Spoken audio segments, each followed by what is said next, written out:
Ambati Silks, Kanchipuram Saree Store, now in Vijayawada. Exclusive Pattu Sarees, Salwas and Lehengas. నమస్తే రమగారు. నమస్తే జయ. రమగారు, 7 వారాల నగలు రోజుకు ఒక రకం ముత్యాలని, పగడాలని, పచ్చలు, కెంపులు అట్లా వేసుకునేవారు కదా. రానుల కాలంలో అలా జరిగేదా? సామాన్య ప్రజానికం కూడా చేసేవారా రమగారు? ఏ కాలంలో అయినా బంగారం కొనుక్కోగలిగిన వాళ్ళు, వైభవంగా జీవించదలుచుకునే వాళ్ళు, ఇప్పుడు కూడా మన వాళ్ళు 7 వారాల నగలు చేయించుకునే వాళ్ళు ఉన్నారు. అవునండి. రాజులు రాణులు ఏమిటి, కొన్ని కుటుంబాల్లో ప్రత్యేకంగా బంగారం షాక్గా ఉండేవాళ్ళు, గ్రాండ్గా లైఫ్ గ్రాండియర్గా ఉండాలనుకునేవాళ్ళు.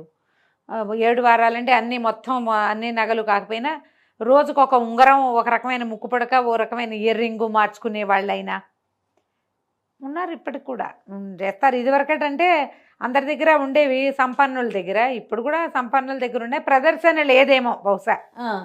ఇప్పుడు ఏంటంటే ఎంత తక్కువ వస్తువులు పెట్టుకుంటే అంత సింపుల్గా ఉండి ఎలిగెంట్గా ఉండటం, ఇలాంటివేవో పాయింట్లు మాట్లాడుకుంటారు కదా జయ. సింపుల్ అంటే ఏమిటంటే ఈ మెడ, బోసి మెడ, బోసి చెవులు, బోసి చేతులు, బోసి కాళ్ళు, వివాహాలకి కోటాను కోట్లు ఖర్చు పెడతారు, ఆ మంగళసూత్రం వేసుకునే పని లేదు. ఇలాంటి వాటితోటి ఏవో రకరకాల కారణాలతోటి ఇక వస్తువులు వేసుకోవటము అవి తగ్గిపోయింది. కొనుక్కుంటున్నారు. కొనుక్కుని వస్తువులు వేసుకునే వాళ్ళు ఒక రవ్వ తక్కువగానే ఉన్నారేమో అని అనిపిస్తుంది. మరి కానీ కొంతమంది వస్తువులు అసలు వాడని కూడా వాడరు. కొన్ని ఇప్పుడు డాక్టర్స్ ఉన్నారు, ప్రతిరోజు ఇంత జ్యువెలరీ వేసుకొని లేకపోతే చేతులకి ఉంగరాలు పెట్టుకొని చేయలేరు. అట్లా ప్రొఫెషన్ బట్టి ఉంటుంది అనుకుందాం. కానీ సామాన్యంగా చూసుకుంటే వస్తువు పాడైపోతుందను, అరిగిపోతుంది, బంగారం అయితే అరిగిపోతాయి అనేసి, లేకపోతే మురికి పడతాయని, బాధపడతాయని, లేదా జనాలకు తెలిసిపోయి దిష్టి తగులుతుందని అలా కూడా ఈ పాయింట్ నాకు రాలా. దిష్టి తగులుతుంది, ఈ పనులన్నీ ఎవరు చేస్తారని బద్ధకం, ఒళ్ళొంగంతనం వాటితోటి కూడా పెట్టుకో. ఏమ్మా డాక్టర్లు అయితే చెవులకు దొదులు పెట్టుకోకూడదా? చెవులకు పెట్టుకో, చేతులకు జత గాజులు వేసుకోకూడదా? మెళ్ళ గొలుసు ఉంచుకోకూడదా? ఉంగరాలు లాంటివంటి గ్లౌజులు అవి వేసుకుంటారు కాబట్టి రింగ్స్ పెట్టుకోరు. కంకణం ఇక్కడ ఉండొచ్చుగా, గాజులు ఉండొచ్చు, చెవులకు ఉండొచ్చు, ముక్కు పడక పెట్టుకునే అలవాటు ఉంటే ఒకటి పాపిడి బిళ్ళలు, మామిడి పిందెలు అవి పెట్టుకోరు. కానీ ఆ మాత్రం ఒక మాదిరిగా అలంకరణకి బాగుండేది, మొహాలు బోసిగా కనపడకుండా ఉండేంత మాత్రం అలంకరణ డాక్టర్ అమ్మాలు కూడా చేసుకోవచ్చు. అవును. నేను మన ఇల్లు కదా, అందరి ఇల్లు కామేశ్వర గారిని చూశాను. ఆవిడేవో చాలా సింపుల్గా ఉన్నారు జయ. బ్రైట్గా ఉందంటే ఆవిడ మొహం జయ. నేను ఎప్పటి నుంచో ఆవిడతో ఇంటర్వ్యూస్ చేయాలని, ఆవిడ చక్కగా పొడుగ్గా జడలుకుని తల తెల్లబడిపోయింది. నా వయసు కొంచెం నాకంటే కొద్దిగా పెద్ద, అంతకంటే చాలా పెద్దవారని నేను అనుకోను. పొడుగ్గా జడలుకుని చివరి దాకా చక్కగా మల్లెలు కనకాంబరాలు దండ పెట్టుకున్నారు. ముద్దొచ్చారంటే నాకు భలే బాగా అనిపించారు. సింప్లిసిటీ అంటే వ్యక్తుల వ్యవహారాల్లో ఉండొచ్చు, వాళ్ళ పద్ధతిని బట్టి కదా. ఆవిడ మెళ్ళ సూత్రాలు అవి ఉన్నాయి, ఓ జత గాజులు ఏవో ఉన్నాయి, చేతులకి ఉండొచ్చు. ఇప్పుడు ఈ ఈ శరీరావయవానికి ఈ ఆభరణం అనేది ఒక ఫిక్స్ చేసి పెట్టారు జయ మనకి పూర్వకాలం నుంచి. ముందు కాలంలో కూడా బంగారం తక్కువగా ఉంటే, ఇప్పుడు బంగారం తగ్గింది, ఇదివరకు ఇంకా ఎక్కువ ఉండేది. అవును. బంగారం లేకపోతే వెండి లేకపోతే ఇత్తడి, సత్తు అలాంటి ఆభరణాలైనా ధరించేవాళ్ళు. ఏదో ఒకటి ఆభరణం ఉండాలి ఖచ్చితంగా. ఈ ఆడవాళ్ళ ఆరోగ్యానికి ఆరోగ్య రహస్యం బంగారంగానే చెప్తారు. అసలు బంగారం పెట్టుకుంటేనే మనుషులకి తేజస్సు, కళాకాంతి వస్తాయి. కొన్ని రకాల గ్రహాలు శాంతిస్తాయి, వ్యక్తులకి పవర్ పెరుగుతుంది, తేజస్సు పెరుగుతుంది, ఆరోగ్యం ఇంప్రూవ్ అవుతుంది. ఈ వేళ్ల దగ్గర నొక్కటం, కాలి వేళ్ల దగ్గర నొక్కుబడి, పాదాలకి కడియాలు, తర్వాత ఏమో పట్టీలు, తర్వాత గాజులు. ఇప్పుడు గాజులన్నీ కూడా ఇప్పుడు ఇవన్నీ ఎందుకు, ఇక్కడ ప్రెషర్ ఉంటేనే మనకి ఈ ఎండోక్రైన్ గ్లాండ్స్ అవన్నీ కంట్రోల్లో ఉంటాయి, సరిగ్గా పనిచేస్తాయి. అందుకని ఇక్కడి నుంచి ఇక్కడ మట్టి గాజులే వేసుకోవాలని లేదా, మా బంగారు గాజులు కూడా వేసుకోవచ్చు. మట్టి గాజులు తర్వాత కాలాల్లో వచ్చినాయి, తొలి కాలంలో మట్టి గాజులు ఎక్కడున్నాయి? లేవు, బంగారు గాజులే ఉండేవి. అసలు శ్రీపాద సుబ్రహ్మణ్య శాస్త్రి గారి ఒక కథలో 60లో రాయబడింది.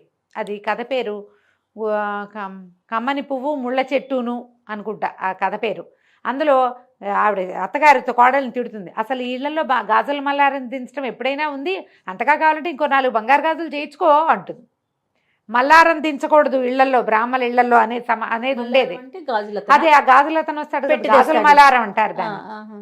ఎప్పుడైనా ఉందా? కావాలంటే ఇంకో 4 బంగారు గాజులు చేయించుకోవచ్చు కదా అని ఉండేది. అట్లా ఇది వరకు ఈ బట్టి గాజులు వేసుకోవాల్సిందే అన్న సిద్ధాంతం లేదు. లోహపు గాజులు వేసుకునేవాళ్ళు. శక్తి మేరకి బంగారం శక్తి ఉన్నవాళ్ళు బంగారం వేసుకునేవాళ్ళు, లేకపోతే వెండైనా వేసుకునేవాళ్ళమ్మా. ఇత్తడి అవి కూడా పంచలోహాలవి అవి తయారయ్యేవి. అప్పుడు అసలు బంగారం ఇంత ఖరీదు కాదు, పాడు కాదు అనుకుంటారు. ఒక్కొక్క గాజులు కూడా ఉండేవి. ఇక్కడ ఉండాలి గట్టిగా పట్టుకుని ఒక వస్తువు. మురుగు అనేవాళ్ళు, మురుగులు మనం పిల్లలకి వేస్తాం. మురుగులు మా పెద్దవాళ్ళకు కూడా మురుగు ఉంటుంది. శ్రీరమణ గారిది బంగారు మురుగు అని ఒక బ్రహ్మాండమైన కథే ఉంది. సూపర్ స్టోరీ, ఎంత బాగుంటుందో. ఈసారి చెప్పాలి. నువ్వు చెప్పాలను ఏదైనా పేరు చెప్పగానే చెప్పమంటావు నువ్వు. మరి చాలా బాగుంటుంది ఆ కథ. బంగారు మురుగు, మా అమ్మగారి చేతికి ఒక మురుగు ఉంటుంది. అందులో మురుగులు పెద్దవాళ్ళు కూడా పెట్టుకుంటారు, ఏం పర్వాలేదు. ఇప్పుడు ఈ వస్తువులు ఇలా ఖచ్చితంగా చెవులకి ఉండాలి. ఇక్కడ తమ్మెట్లు, ఈ పైన కింద, ఇవన్నీ కూడా ఆరోగ్యాన్ని ఇంప్రూవ్ చేసేవే, డైజెషన్ని పెంచుతాయి. 2 చెవులకి కుట్టితే బ్యాలెన్స్ ఉంటుంది బ్రెయిన్. అందుకని మగవాళ్ళకు కూడా చెవులు కుట్టేవాళ్ళు కదా, మగవాళ్ళ చెవులు కుట్టించేవాళ్ళు. క్రమంగా అన్నీ పోయినాయి. క్రాఫ్ వచ్చేసరికి చెవుల పోగులు మానేశారు, అన్నీ పోయినాయి. ఇప్పుడు ఆడపిల్లలు ఏంటి, ఫ్యాషన్ వాళ్ళు కుట్టించుకుంటారు ఇవన్నీ. మామూలు వాళ్ళు ఎవరు కుట్టించుకోరు. ఆ స్టైల్ మీద అదేదో ఫంకీగా కనపడుతోంది మనకి. ఫంకీ కాదు, మనం ఈ ఉత్తరాంధ్ర ఆ వైపు అందరికీ ఆభరణాలు బోల్డ్ అని ఉంటాయి చెవులకి. అదంతా బంగారం ఉండేది, బంగారం పెట్టుకునేవాళ్ళు. వాళ్ళ శక్తి. ఇక్కడికి ఒక వస్తువు, కిందకు వస్తువు, కంటే కాసుల పేరు నాను బోల్డ్ ఉండేవి కదా, నాన్ పథకాలు. తర్వాత ఇంకా ఏమిటో రకరకాలు వస్తువులు. తర్వాత నడుము బిగించి వడ్డాణము. నాకు తెలిసైతే మా నాయనమ్మ రోజు వడ్డాన్నం పెట్టుకోవడం నాకు తెలుసు. వడ్డాన్నం పెట్టుకునేది మా నాయనమ్మ. ఆవిడ మడి పని అయిపోయాక బయట విడిచీర కట్టుకుని వడ్డాన్నం అవి పెట్టుకుని కాసేపు పక్కింటికో 2-3 ఇళ్ళకి ఒక ఇంటికో పెత్తనాన్ని కాసేపు వెళ్ళి మరి మాట్లాడుకుందే విషయాలు తెలియవు కదా. తోడుకోడళ్ళ ఇళ్ళకి చిన్నపిల్లని వెంట పెట్టుకుని వెళ్ళేది మా నాయనమ్మ. వెళ్ళి వచ్చేదనమాట. నాకు తెలిసాక ఆవిడ బాగా తిరగటం లేదు, పేరెంటాళ్ళకి రావడమే నాకు తెలుసు. ఈ విషయాలు మా అక్కయ్య వాళ్ళు చెప్తారు. మధ్యాహ్నం పూట నాయనమ్మ వెళ్ళి కాసేపు పెదనాయనమ్మ గారింటో కాసేపు కూర్చుని వచ్చేదని.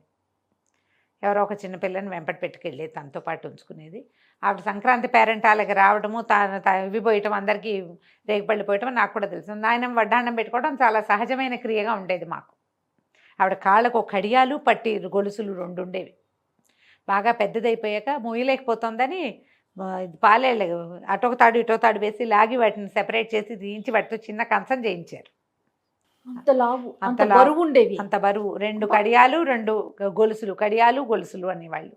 వాటితోటి ఇంత కంచం. పథకాల పద్ధతి వేరమ్మా. ఇప్పుడు బంగారం ఉంటే మనం కొనుక్కుంటున్నాం, కానీ ఏ సందర్భంలో పెట్టుకుంటున్నాము అనేది మనం ఆలోచించాలి. మీరు బంగారం కొనుక్కోగలిగిన వాళ్ళైతే ఒంటికి సరిపడా ఆభరణాలు పెట్టుకోండి, దాన్ని అనుభవించండి అమ్మా సంపదని. ఏదో ఫంక్షన్కి వెళ్తే కొంతమంది వెళ్తారు జయ, ఫంక్షన్కి వచ్చినప్పుడు లక్షణంగా ఉంటారు. ఇక్కడ ఏదో కనపడుతుంది, దగదగలాడుతూ, చెవులకి ఏవో ఉంటాయి పెద్దవి, కాసులు గీజులు వేసుకుంటారా. ఇంటికి వెళ్ళాక మొత్తం ఒలిచేస్తారు, ఏముండవు, సూత్రాలతో సహా ఒలిచి తగిలించటమే. ఎందుకు? ఎవరికైనా చూపించడానికే. ఆ బంగారం తాలూకు అది ఇచ్చే తేజస్సు, అది ఇచ్చే పవరు, దాన్ని మీ శరీరాన్ని స్వీకరించనివ్వండి, మీ గ్రహాలు బాగుపడతాయి. గ్రహాలకి సంబంధం 100% గురుగ్రహానికి సంబంధించిన లోహంగా బంగారాన్ని చెప్తారు. పైగా ఒంటి మీద నీళ్లు పడితే ఆ బంగారం మీద నుంచి మన ఒంటి మీదకి నీళ్లు పడటం మంచిది. పాడైపోతాయని లోపల దాచిపెట్టుకుంటుండే ఎట్లా, రోజువారీ పెట్టుకోవడానికి కొన్ని వస్తువులు ఉండాలి. ఇప్పుడు మెళ్ళో గొలుసులు ఉండే, ఈ గొలుసులు తీసి స్నానాలు చేయకూడదు, ఉంచుకోండి. కావాలంటే గొలుసు తర్వాత తోముకోండి. బంగారం అరిగిపోతుంది. మీ ఒంటి మీద అరగటానిక, కాకపోతే మీకు ఎందుకు సంపద? ఎవరైనా తింటానికా? మన తర్వాత తరాలు ఎంజాయ్ చేయటానికా? మనకేనా? మనం కొనుక్కున్నప్పుడు మనకే కదా. మనం వండుకున్నా మనం తింటామా? ఎవరికైనా పెడతామా? అవునా కాదా? మనమే. మన చెవికి ఉండాలి, మెళ్ళ ఉండాలి, చేతి ఉంగరాలు ఉండాలి, కాళ్ళకి పట్టీలు ఉండాలి, గాజులు ఉండాలి, మట్టెలు ఉండాలి. వాటన్నిటి మీద నుంచి ఆ లోహం మీద వేడి నీళ్ళో, చన్నీళ్ళో, నది స్నానమో చేసినప్పుడు అవి రియాక్ట్ అవుతాయి కదా. ఆ రియాక్షన్ని మీ శరీరం తీసుకుంటుంది. లోహం రియాక్ట్ అవుతుంది, అది మనకు కనిపించక్కర్లేదు, నీ శరీరం తీసుకుంటుంది. శరీరానికి అవసరం, అదే కదా. మీ గొప్ప చూపించుకోవడానికి కాదు అది. అది అవునేమో, దానికి కూడా ప్లస్, అది ప్లస్ అనుకోండి. అసలు విషయం ఏంటంటే ఇది పిల్లలన్నీ తీసేస్తారు, బోసు మొహాలతోటి ఉంటారు. పిల్లలకి చిన్నప్పటి నుంచి బయట నుంచి రాగానే బట్టలు మార్చుకున్నట్టుగా వస్తువులన్నీ తీసేయటం ఒక అలవాటు చేస్తారు. ఏదైనా ఫంక్షన్కి వెళ్ళినప్పుడు పెద్దవి పెట్టుకుంటే ఇంటికి రాగానే పెద్దవి తీసి రోజువారీ పెట్టుకునే చిన్నవి తగిలించుకోవటం అలవాటు చేయండి. తగిలించుకుని పడుకోవాలి. మీ చెవికి ఆభరణం ఉండాలి పడుకునేటప్పుడు, లేచినప్పుడు, స్నానించేటప్పుడు. అది మంచిది. పూర్వకాలపు విధానాలు పిచ్చివి, మేమేదో తెలివిగల వాళ్ళమని పొరపాటును కూడా అనుకోద్దమ్మా. ఇప్పుడు మనకున్న తెలివి పాతకాలపు తెలివిలో 100వ వంతు కూడా కాదు. 100 కూడా కాదు. వాళ్ళకి ఇంకా ఎక్కువ తెలుసు. మనకి ఇది మంచిదనే నేను చెప్తున్నాను నీకు. ఎందుకు మంచిది, ఎలా మంచిది, ఎక్కడ మంచిది వాళ్ళకి తెలుసు. అందుకే పెట్టారు. అంతే. వాళ్ళు అందుకే పెట్టారు. మరి వాళ్ళు పెట్టిందే అందుకు కదా. బంగారాలు దాచుకోవటానికి పెద్ద పెద్ద వస్తువులు కొనుక్కుంటాము. పూట ఏం వేసుకుంటాము, వేసుకోలేము. రోజు మీరు 3 వడ్డాణాలు ఉంటే 3 పెట్టు తిరగండి అని చెప్పం కదా. ఎవరు చెప్పలేరు ఆ మాట. అలా కాకుండా నామినల్ ఆభరణాలైనా ఒంటి మీద ఉంచుకోండి. ఒక వస్తువు వేసుకుంటే దాన్ని అనుభవించేందుకు సంతోషాన్ని ఫీల్ అవ్వండి. వస్తువు పెట్టుకుంటే సంతోషంగా ఉండాలి కదా. కళాకాంతి వస్తాయమ్మా. బోసి మొహాలతోటి భర్తలకి, మగపిల్లలకి, పిల్లలకి కనపడకూడదు. మగపిల్లలు అనకూడదు, భర్తలకి పిల్లలకి కనిపించకూడదు. అది కూడా బోసు మెడలు అవి తండ్రికి తండ్రి కూడా కనపడకూడదని చెప్తారు. పిల్లకి వస్తే 10-11 ఏళ్ళు వస్తే వివాహయోగ్యమైన వయసు. పాత రోజుల్లో ఏమిటమ్మా, అష్టవర్షాత్ భవేత్ కన్య అన్నారు. 8-9 ఏళ్ళు వచ్చాక పిల్లల్ని అలా బోసిగా ఉంచకుండా మెడలో ఓ సన్నటి గొలుసు, చెవులకేవో చిన్నప్పుడే కుట్టించేవాళ్ళు కదా. కాళ్ళకి పట్టీలు అవి ఉండేవి. మెడలు బోసిగా, చెవులు బోసిగా ఉండకూడదు. భర్తలకు ఆయుక్షీణం, తండ్రులకు ఆయుక్షీణం ఇలాంటివి చెప్తారు జయ. మంచిది కాదు. పైగా రెండోది, కళాకాంతులు లేకుండా ఉంటారు. మీ మొహం ఏం గిడుతుంది వాళ్ళకి, అది ఆలోచించండి. బొట్టు కటక లేకుండా బోడి మొహంగా ఉంటే ఇది ఎవరో అనిపిస్తుంది. అవునా కదా. మరి ఇలా అనకూడదు. బోసిగా ఉంటారు కదా జయ. బ్రైట్గా ఉండదు మొహం, డల్గా ఉంటుంది. మంచి వ్యాలిడ్ పాయింట్ చెప్పారు అమ్మగారు. మీకు నచ్చినా నచ్చకపోయినా మీకు కూడా తెలుసు. యాక్చువల్గా మీకు కూడా తెలుసు కదా జయ. అన్నీ ఉంటే ఆ లుక్ వేరుంటుంది. అన్నీ కాదు, కొన్నైనా ఉంచుకోండి. కనీసం కొన్నైనా ఉంచుకోండి. ఎక్కడికైనా వెళ్ళేటప్పుడు బాగా తయారవడం, ఇంటికి రాగానే బోసు పెద్దమ్మ అలాగా అయిపోవటం, ఇది మానేయండి అమ్మా. బంగారం కొనుక్కుంటున్నప్పుడు దాన్ని అనుభవించేందుకు కూడా మనం ఆలోచన చేసుకోవాలి. ఇప్పుడు డైమండ్స్ పెట్టుకుంటామని జయ, డైమండ్స్ మీద నుంచి నీరు ఒంటి మీద పడాలి. చాలామంది, నేను డైమండ్స్ పెట్టుకునే ఫ్రెండ్స్ మంది ఉన్నారు. మా అక్కయ్య కూడా రెగ్యులర్ పెద్ద పెద్ద దుద్దులు పెట్టుకుంటుంది. తను పైవి కూడా పెద్ద పెద్దవే, తీయదు. స్నానం చేసేటప్పుడు అవి ఉంచుకోవడం. ఎప్పుడో ఏ తలంటో పోసుకుంటారు చూడు, బాగా నూనె రాసుకునేటప్పుడు నూనె ఎక్కుతుందని తీస్తారేమో కానీ రోజువారీ తీసే ప్రసక్తి అసలు లేనే లేదు. అప్పుడే మన ఒంటికి తేజస్సో బలమో వస్తాయి. పోనీ అవి తీసేసి ఇంకో చిట్టివి పెట్టుకోండి. అనుభవించండి. ఏదైనా కొంటే దాన్ని ఎంజాయ్ చేయటం అంటే బీరువాలో పెట్టుకుని ఫ్రెండ్స్కి చూపించి ఫోటోలు పెట్టి ఐ బ్రాట్ తీసు, ఐ డిడ్ తీసు అని పెట్టడం కాదు.